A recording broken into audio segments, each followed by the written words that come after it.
So, okay, we've kind of been fooling around with these speakers and kind of, hanging out, having some conversations. We're digging in the deep. We're digging in the deep end now. We're going for the A team. We're at ground level Vietnam. This is like, we now have some alumni on here who are doing some crazy stuff. And on the screen today is undoubtedly every year someone who always comes back to Niagara College to talk to the general business marketing students because, number one, he's a graduate. Number two, he's got a pretty cool career. He's going to tell you about it. Number three, he is a monster on social media. LinkedIn, Fabio Marrama. This guy's like a celebrity. Like I should have dressed up. I should have wore a bow tie for this. But I want to welcome Fabio Marrama. Cool dude. I'm going to let you introduce yourself, and we're going to have a pretty cool dialogue. And again, these sessions are for our Niagara College Principles of Marketing class. I got 80 students. They're all over the world. They're smart. They're awesome. But I'm right now heading into personal branding in the class. And I couldn't think of a better person to kind of, I'm calling this Unleash the Kraken Day. So without further ado, Fabio Marrama, welcome, number one. Look at you, you're like all wired up, ready to go. Tell us about your background. Tell us when we worked together, because I'm old, I can't remember the year. I had someone tell me today, like we were in class 8 years together. I'm like, I was just a kid. But give us your background. Tell us about you. Sounds good. Thanks, Neil. Honestly, super pumped every time I get to chat with you and connect with your class, any of your classes. It's just one of the highlights of my year.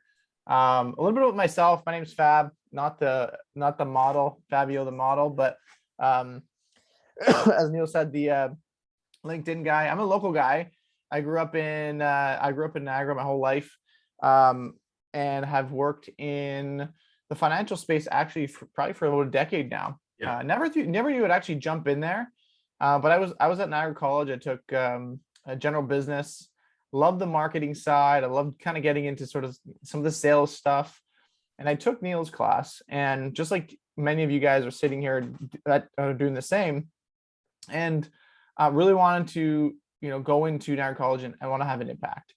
I came into Niagara College. I remember coming up one of my first weeks, and I sat with the chair of the business school. His name was Jim at the time. Yeah. And I asked Jim, I said, Jim, I want to have an impact here at the school. Like, what can I really do to have an impact? And he said, you got to get involved. He said, don't be a PCP student, which meant parking lot, classroom, parking lot. He's like, you got to get involved. You got to do something. And so that's when I really took it to heart. And I've taken that into my career. I'm the director of product innovation at Meridian. Been doing that for a year. Previously, the director of community experience at Meridian. I worked for First Ontario, worked for some, I love the financial space. And then that sort of thirst for impact helped me to do some really cool stuff online, like Neil said, in the LinkedIn space and the social media space, to really flex and the passion and the muscle for the entrepreneurial side of me, which I think a lot of you guys can do as well in your career and outside your careers, especially in this world that we live in, right? This flexible world that you can do so many different things to have an impact, in your career, help make a life for yourself. Grow your income in various different ways, only if you guys get involved. And so, I'm thrilled. I'm looking forward to having an awesome conversation together. Well, it's interesting. I go back to kind of the first gig that you mentioned, which is a financial institution. And I remember being in the hallways and at that time it was our friend Mary. Yeah. And she approached me, as I do with every year at the college. She said, you know what, we're looking at growing our social media presence. And at that time, I was writing their strategic plan. I was doing the strategic doing of their plan. And I said, I know somebody. And their head office at the time was in Hamilton. You were kind of in Hamilton. And I was like, you got to meet Fabio. And, I'm so proud because that introduction led to all of this. And now, of course, you've moved into the Meridian Credit Union, who I'm very, very close with. I'm very, obviously very loyal to the Meridian family. And I call them family because I probably wouldn't be here today if it wasn't for Meridian Credit Union, what they've done for me. But you kind of exemplify that brand that they want to grow. And it wasn't what you knew, it was your potential. Mm-hmm. And then I've watched you, you know, you've shown up, like you said earlier, you've shown up, but more importantly, you've created a personal brand. And it amazes me because when I watch people sit around wondering what to do, you just did it. And I had someone ask me a few months ago, you know, like, how come you're successful? No, I'm not, I never define success. Like I just don't, I'm always learning and growing. But I said to them, I said, I think I've been successful at this point because I'm just too stupid to realize it couldn't be done. and I didn't listen to the critics and cynics in the stands that said, oh, you know, you're going to be a corporate guy or whatever, and you're going to get a salary and all that. I'm just like, nah, I don't want to be defined by limits. And that's always been you. And behind you in your bookshelf is your 40 Under 40 award, which congratulations. I was there that night, and we were having a lot of fun that night. It was a good time, and I'll never forget it. But you've kind of built your career by design, not circumstance. Correct. And how did you start to plan that? Like, you know, we were in class together, which was awesome. And then I knew you always had it in you, but how did you walk through that kind of, here's what I envision for my future? Yeah, I have never been of the mindset of, you know, good grades and a piece of paper is going to get me a good career or anything by any means. You know, it's always going to be through impact and actually showing up and being different, like you said. So I thought if it starts today, like it doesn't start like, oh, I'll do it in a couple of years from now. So it started when I was in school, because I could have just gone to class and finished and been like, hey, I'm graduating. What do I do now? But I graduated because I graduated. Plus I added so much more. I would say that I added the intangibles from going to college that I added were like 10 times greater benefit. Like when I sat down with First Ontario, I remember when I was going through that social media coordinator position, not a single time did they really ask me, like, tell me about this one class that you had. It was always like, tell me what you did there. What kind of impact did you have? And I got involved, right? Like I joined Students in Free Enterprise, which is called Enactus now. Enactus, yeah. And I got involved in projects. So while I was literally at school, while I was learning and taking classes, I was helping entrepreneurs build their marketing strategies for, local businesses. I was helping importing and exporting products to third world countries, how that they could help their families, make them a profit so that they could support their families. There was like so many different programs we got involved with, teaching kids in elementary school financial literacy and the value of budgeting and money, all before I even graduated. And so these were all the intangible skills that I learned, the action-oriented skills that I took with me, post college. And so I think those are the little things that start to really wake me up to really realize, like, hang on, it's the action steps that you got to take, right? It's those things that you're actually doing and not waiting for someone else to tell you to do something. You're just going and do them. Or right? beyond theory, hey, exactly, courses. Don't be reactive to it. Like, be just proactive and go and do it. And then I realized it was those types of things of going and doing and taking action that really most people in the corporate world, at least when I started, were wanting to know more about, and like, how did you do that? And like, what was the benefit of that? And it was those types of things that really, piqued the interest of those that were hiring, or if I was collaborating with or jumping on a call with a successful person with, they were never like, tell me about your school, right? Tell me the projects you worked. That sounds amazing. Oh, you get to present on a national stage in front of, hundreds of successful CEOs of top companies. Oh my goodness. Yeah. So it's like, those are the things that got me involved. And then from there, I just applied. Like you had said, hey, I know someone. So, I applied, I ended up getting the role, and I just worked my butt off, right? Here's the job description, great. Here's a job description. I'm going to treat this as if it's my business, right? Like, I'm a social media coordinator. I'm going to treat it as if, like, how can I help the business be successful, Yeah. make You money? remember How your can I help office sticky notes all over the place? Oh hanging from man, the everywhere, ceiling? right? Like It was nuts. mad scientist, right? And so it's like, how do you step outside the box of what you've been given?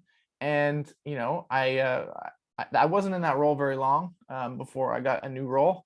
It was actually, that role wasn't even a permanent position; it was just a contract role, Yeah. an Yeah. intern contract role, and boom, they're like, yeah, we're keeping you. So and then from there, it's just I continuously got involved. I networked with people. I went for coffee with the executives, and I would send them ideas, and I constantly just was involved, constantly Yeah. connecting with people, not sitting on the sidelines, and going for coffee with people, just picking their brain, but also Yeah. sharing value of ideas that I had as well, that could provide value to them with nothing in return. I wasn't asking for anything in return, just wanted to support and serve people. And Yeah. that's through that service, you start to get on people's radar. You start to be like, wow, like this person generally wants to help, or this person is actually very valuable. And so I just did that every single day, right? It's that incremental steps that you're taking every single day. It's not going to be that one thing. It's going to be those little things, steps that you take. And that's how personal branding, I think, starts, at least in the actions that you take. People notice those things. You start to build a character about yourself that people start to realize, this is somebody I want to associate with, or this is somebody I want on my team. Right. This is someone I want to hire. This is someone I want to refer, right? Mm. And you start to build that that character that's very positive for your career. But that doesn't happen if you don't do anything, right? So I just did more of that continuously. And then I thought, okay, I love this social media stuff. I'm doing it in my career. How do I do this outside for myself? Yeah. Like, how do I build this for myself? Because I'm doing this for other people, but I know that I can do it for myself too. And it can even open more doors of opportunity for me that I can create too. So because I have value that I believe I can share. We've shared stages together. You and Yeah, I I'm like, I've built up been, Brock students together. It was awesome. yeah, right. And I was like, I can share. I haven't been in a career for 20 years, but I know there's things that I can share that people will find valuable. So, and that's the thing. I realized very quickly that value is subjective, right? Mm. Like it Mm. can't seem like I'm not, who am I to provide value to this executive? Who am I to provide value to this person here? Like they're more successful than me or what have you. I just found value is subjective in to the other person. There might be something that they take away is like, wow, that's something I never knew. And that's going to transform their week, their year, their business, their life. And so I just took that lens of like, what can I provide someone? So Yeah, but I went on you LinkedIn. you always had that distinction of being different. So, let's go back to class. The resume assignment. Yeah. Resume assignment. So build a resume. But I wanted a package. I told remember the students, if you hand me a page with Times New Roman on it, I'm gonna rip it up in front of you and I'm gonna punch you. And you probably shouldn't say that in a college, but people like it was scary. And then here you showed up. And at that time, Prezi was like brand new. And you had this Prezi thing going on and little buttons and stuff. And I'm just sitting there going, it was the distinction to be different. Yep. And to me, all of these years teaching at this level, there are most students that I remember, and I still, I've got students, I've got some of your colleagues lined up for the rest of this term, but they're people that stood out in the class, and they stood out because maybe they were real, they told a great story, they were genuine, they chose to be different, they got involved. And it amazes me every year. That's out of 100 students, 10% are the ones who are courageous enough, just courage to say, I'm going to choose to be different. I don't care what I look like. I don't care what people think. You do, but I want this experience to be unique, because I tell the students today, you've got 30 seconds, if that, in an interview. You're done. Like, it's how you walk through the door. It's how you introduce yourself, your eye contact, your handshake, your shoulders, your stance, your chin. Because I'm kind of doing that body language stuff now, but it's the first 30 seconds of an interview. That's what will separate you. And that's something you decided to do. Yep. So now you're thinking, like, why social media? Number one, because you saw the value of it. But what drives you today to keep different, to keep being different? Yeah. So I'll start in terms of the why social media thing. For me, it was scale. You can only talk to so many people. You can only have so many coffee chats, things like that.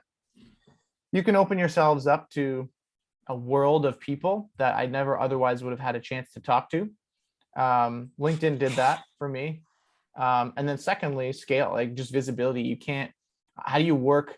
How do you stop working just for yourself and allow systems and things to work for you by providing enough value? So, I use LinkedIn for the example of,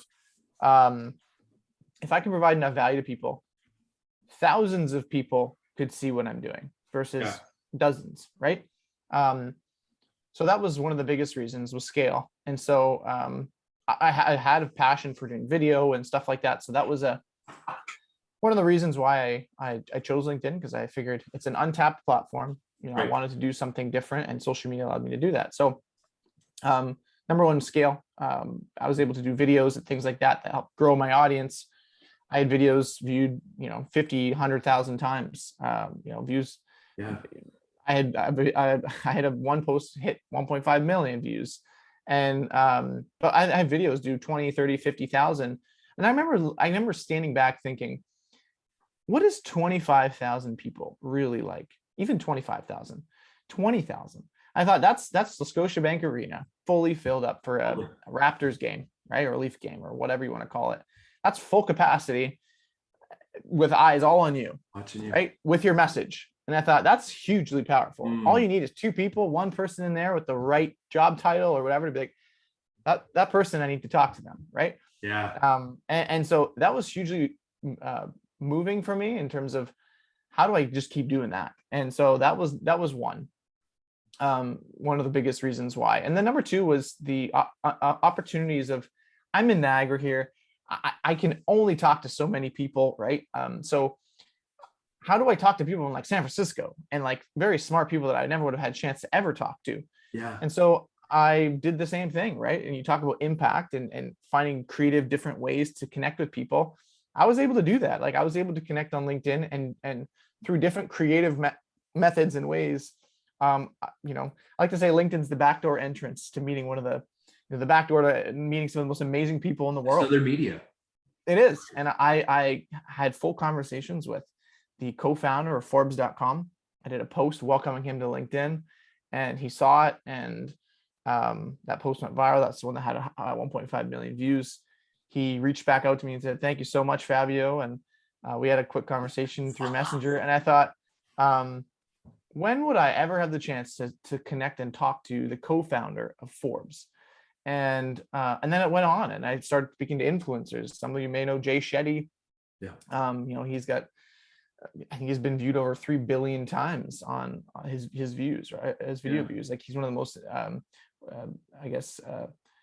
most viewed people on the internet, and was able to do the same ended up having a video interview with him and some content together. But just those are the types of conversations I plugged myself into. Nobody would have came to me. I had to go and make an effort and take action on providing value to these people and saying, hey, you want to do some content together? Hey, let's collaborate in some specific way. Right. So so you got to take action, I think. And that was another big reason why. They're going to say no, they're going to ignore you. Exactly. What's the worst thing that could happen? So it's funny. That's why social media really helped to, that's why I would say social media, because then the presence on LinkedIn, the consistency I used, I'm not going to say it directly contributed, but I would say I got a we did a presentation within your class one of the years, and I think again we posted it online. I threw it on LinkedIn, and at the time my old boss Wade, who's now at Meridian, now that I'm with Meridian, he's in a new role now, but he had seen it, and we'd been connected. He had seen some of the content that I was doing, the videos. And he ended up, we connected for a role. You said, hey, let's meet Wade. And then actually ended up getting hired for this new role. And I remember when I got hired, I walked by his office and we were chatting, and I said, before you ever hired me, did you ever like see some of my videos and stuff or whatever? He's like, oh yeah, of course I saw some of your videos, right? And so for me, it was like whether it made it was a factor or not, it was those personal branding pieces. When I talked about marketing, I talked about business, I talked about personal branding. Yeah, I was in Niagara. Like those little pieces of branding elevated some of the work that I was doing in my career, and I think it allowed me to create those intangible pieces of value that I could bring to an organization as well. Yeah. And I think those are the factors that it allowed me to both create impact and influence in a career, and it allowed me to create income and impact and influence outside of my career You using can't steal social the title of media. my book. I'm going to go to There you race. go, Neil. And I learned that stuff from you. You're the godfather. It's because when you're talking, I'm building the class for this week, right? This is how I kind of do it. And as soon as you were talking about branding, I wrote down known as with a question mark. And I'm going to ask all the students this week, it'll probably freak them out. What is it you want to be known as? And I think that's a great, I'm going to ask you that, like, what is it that you want to be known as? And it's something that you take with you in almost every decision you make. Yep. If I asked you that, what would you say? Yeah, for me, it's always been, I want to be known as somebody that I can look to for impact, right? That I can change somebody's life in a specific way. But in particular, I love the marketing side and the branding side. So I want to be known as somebody that they can come to me and they are impacted by the knowledge of branding and marketing that allows them to change their business, brand themselves, and accelerate their career, whatever that might be. But it's those pieces that I want to always be known for. And so, you're right. I think that known as is very important, and it has to be something that you love and enjoy. You can't fake passion and enthusiasm for something. You have to actually love and enjoy it, where it doesn't feel like work, right? And it doesn't feel like you have to force. I didn't prepare anything. I could just talk about this all day because I love it, right? And I think that has to be something. If it's about video gaming, if it's about quantum physics, whatever, fitness, there's people that like quantum physics, whatever that thing is, there's people, it's insane. I've been in this space now for like 3 years online. Some people make the most insane amount of money and impact and have these massive followings over the craziest things you've ever seen, like very minute details, like the smallest niche topics and they make an insanely great living from it. And I thought, because they're so dialed into their topic, they just love it, and they found a way to monetize it as well, to create a career out of it, which is, I think, is brilliant. You said something earlier which is so powerful, because part of my new book is like speaking, right? And if you had to take notes for this, you wouldn't be as effective as you are by just speaking your passion. Yep. And I've told people, and at the class, I'm saying, you should be able to do a 3-hour keynote with a 3x5 card. With a couple words on it, 5 words. A couple words, slides with like maybe some images, but a picture. That's it. Yeah. But those are the people that are just so entrenched in what they do. A couple of weeks ago, I was on an interview with Rick Goldring, the mayor of Money in Burlington. He's the ex-mayor, and he's now a very successful financial planner. And we did a 1-hour session. I don't even think I looked away from the camera. It was just like this dialogue, and it really came out well. And not one piece of notepad. It was all just spontaneous. So, and I do my Alex DeGenis quote right now, because I love Wade Stazer, and my Alex DeGenis quote is another business guy. We work together all the time, and Alex always says this: "Love you guys, but there's Sally sitting in her room at residence at Niagara College, wondering what to eat for dinner tonight. She's trying to figure out her life, and here's you two dudes jumping all over the camera." Alex said, "Connect with Sally, like connect with what she's going through." And I think this is kind of how I want to end this, is if you could kind of look in the camera and say, as a student, you probably got a lot of questions, but the best piece of advice you could give somebody, like, what would it be? And something they could start working on tomorrow. For me, it's always been, I was mentioning this advice, and it stuck with me. Just start. Just start. Writing that down. for whatever reason, I have come across so many people, even on LinkedIn, that have talked to me, and they're like, man, how do I do that? How do I do what you do? Or like, it's like, I just started, man. Like, that's it. Like, there's nothing crazy about it. Like, I'm not the smartest person in the room. Like, I just started. Yeah. And I was consistent with it, right? And so I think the challenge is people just think too much and they never do something about it. And they never go after, whether it be their dreams, their next steps, that promotion, that whatever it is, Yeah. and understand what it needs to take. But you got to start, right? Everybody starts at zero. Neil, at one point, you start with 0 followers. Every single one of your Square root of accounts, nothing. 0, nothing. And another wouldn't have changed if you didn't start, right?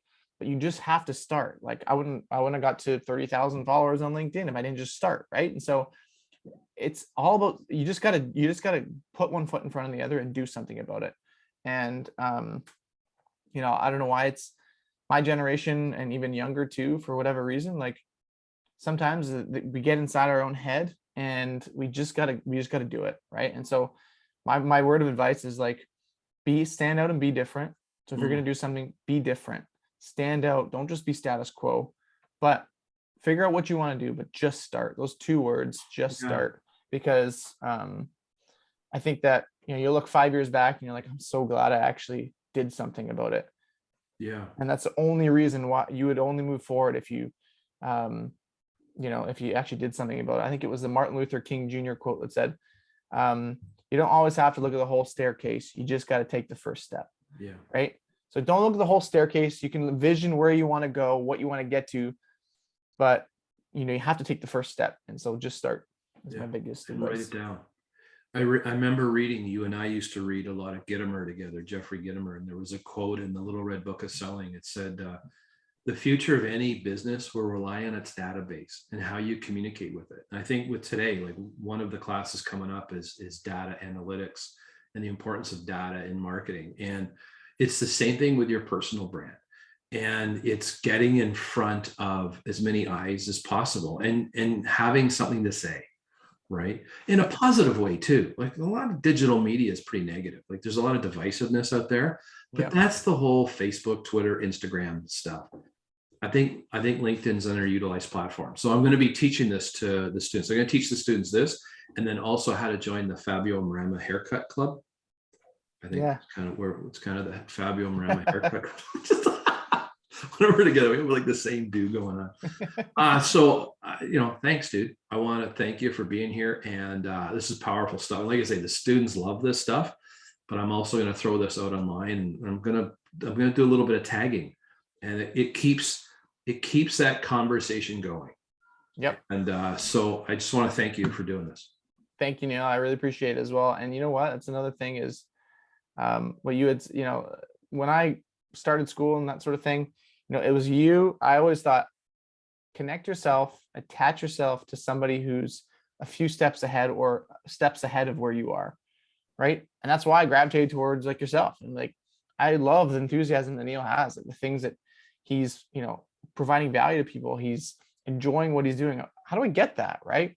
And so always attach yourself to people that are, of the same mind, that have similar values, and that are maybe a few steps ahead of you. And so even on LinkedIn, for your students, right? Yeah. How do you attach yourself to those people that are 5 years ahead of you, 10 years ahead of you? How do you collaborate on content, things like that? Because by nature, when you attach yourself to those people, you by nature actually gain influence because of being associated with another person. Yeah, you'll leapfrog. You gain your own influence because you're attaching or associating yourself to somebody else. Very powerful stuff. And all you got to do is ask. Einstein, I've seen further than most people by standing on the shoulders of giants. Exactly. Oh, great. Yeah. All right, man. Thanks, Keep it Neil. real. This is awesome. And always miss seeing you, and love the classes that you're doing. Keep up the amazing work. All right, pal.